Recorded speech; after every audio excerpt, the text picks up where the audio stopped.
All right, we're here with former State Representative Kathy Garrett. Now, if you could introduce yourself and explain your credentials for why you're involved with suicide prevention measures.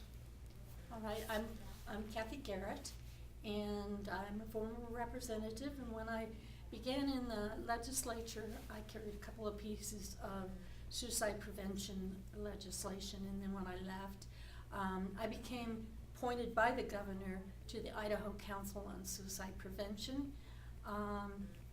It's a group that's supposed to keep the governor and the legislature advised on what's going on in Idaho with regards to suicide. So I've been actively involved in suicide prevention in Idaho for about 10 years. Okay.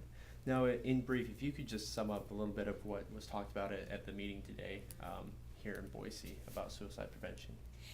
Today's meeting focused on working with schools and educators and counselors, and also looking with law enforcement, people from the Suicide Prevention Action Network, to see what the gaps are with regard to youth suicides. In Idaho, in the last 5 years, we've had 65 young people die by suicide. And it seems to be a ever increasing problem, and sometimes the schools don't feel very well equipped to handle a tragedy like that when it happens. So they've been working with the Department of Ed for some time to put together some guides, some kind of step-by-step guides of best practices of what schools should do. Say when there's been a death in their schools, you know, what does the receptionist say? What do they say to the press? You know, how do you talk to students? How do you talk to the staff? And what things should be done? One of the problems we have with youth suicides is called contagion, and that's kind of the copycat.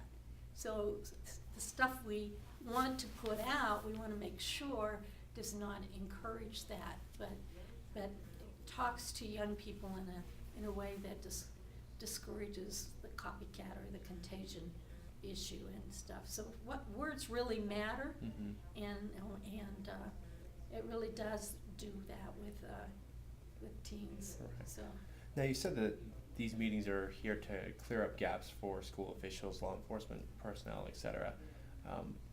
What gaps do you think are there? Obviously the language gap, the words matter. You know, what else don't they understand about how to handle it, and why do you think that they're not prepared to handle that type of situation? Well, I always give this analogy. We always talk about, have you had CPR training? You know, what to do if somebody starts choking or having a heart attack, and we train them.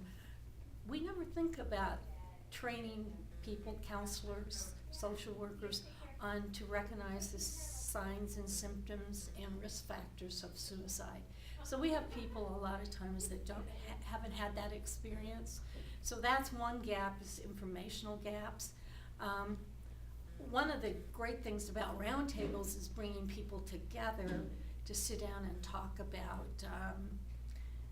what they do as their agency, because you know the police is over here, health and welfare is here. We put up, you know, kind of barriers and silos between people talking together. So that was kind of one of the things that we did today, was talk about, well, what happens if I have a student at risk? Who do I call? Where can I get services? And of course, one of the big issues, and we had some people from Camas and from McCall who don't have the services because they're so rural, and just recently Health and Welfare closed a bunch of rural offices, and now where do they refer people to get help? So that was part of it. Some of the information we are putting on the Department of Ed's webpage that they can access real easily, so they have those resources available. Okay. Now, what the whole point of these meetings is to prevent teen suicide, obviously. If you were to speak directly to some teens who are struggling with depression and might be considering suicide, what is the one message that you would want them to know, and what resources are available to people like that, to teens like that? Well, the whole message that we, is there's hope, there's access to resources. That is not a solution, there's ways to reach out. There's people that are going to help them to get, the resources they need. So mainly it's a matter of hope. People who contemplate suicide feel like they're a burden to others, that people would be better off without them. Mm-hmm. And so that message, they also feel a loss of belongingness, so getting them connected with other groups and people that they can relate to is so helpful. So it's that message that, it may seem bad today, but it's short term, and it Right. will get better tomorrow, that message of hope. Okay. Now, if you could have the officials, the school officials, the law enforcement people take one thing away from this, is it that there is, resources out there, or there are resources out there, or what do you want them to know, or what do you want them to enact in their own communities? Well, I think when we're talking about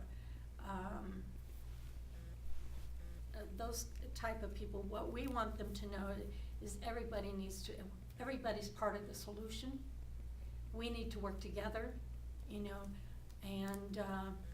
it's our problem, it's not somebody else's problem. Mm-hmm. So we need to find what the resources are within our community. It's a community effort. Where are our resources in our community? Identify those, reach out to those, kind of get connected. That was kind of the whole process with these regional roundtables, is to start people talking about and making them aware. In fact, the last 5 minutes we went around the room, and it was great to hear people say, well, I'm going to go back and do X, Y, and Z. Mm-hmm. So people took away, I can do this one small piece. So we're all in it together, and we need everybody working together to make a difference in Idaho. Right.